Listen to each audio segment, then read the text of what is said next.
Welcome to my channel SR Jio practical. আমরা আজকে চলে এসেছি নেপালে আই হসপিটালের কাছে আছি আমরা। এখান থেকে আমরা যাব সেন্ট্রাল মল। আমি সেন্ট্রাল মল যাওয়ার রাস্তাটা বলে দিচ্ছি। আপনারা বিরাটনগর আই হসপিটাল থেকে সোজা পূর্ব দিকে 2 মিনিট হেঁটে যাবেন, সেখানে গিয়ে ন্যাশনাল রোড দেখতে পাবেন, সেই রোডে টোটো পেয়ে যাবেন। আর সেখান থেকে টোটোতে চেপে আপনারা কিন্তু এই সেন্ট্রাল মল আসতে পারবেন। ওখান থেকে বিরাটনগর সরকারি আই হসপিটাল থেকে মাত্র 5 কিলোমিটার রাস্তা।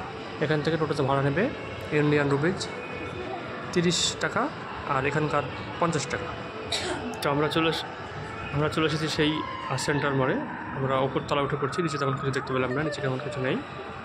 তো ওপরে গিয়েই সামনে রয়েছে শপিং মল।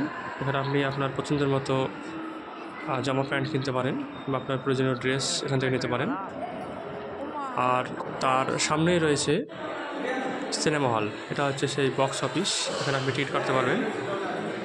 আর এখানে আপনার সিনেমা হিন্দি, নেপালি, ইংলিশ সব সিনেমায় চলে। এখানে অনেকজন আছেন, টিকিট কাটছেন, সিনেমা দেখছেন। জায়গাটা খুবই সুন্দর জায়গা। ওপরের ছাদ পুরো নেপালিদের মডেলে তৈরি। এখানে সব ভাষাভাষীর মানুষই যাওয়া আসা করছেন।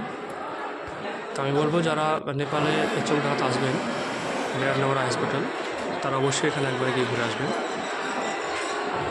যেখানে হসপিটালটা রয়েছে সেখানে একদম লোকাল এরিয়া, বর্ডারের পাশে। সামনে একটু গিয়েই নেপালের ছোঁয়া পাওয়া যাবে। এখানে নেপালের মানুষজন, তাদের মার্কেট, তাদের পোশাক এখানে দেখা যাবে।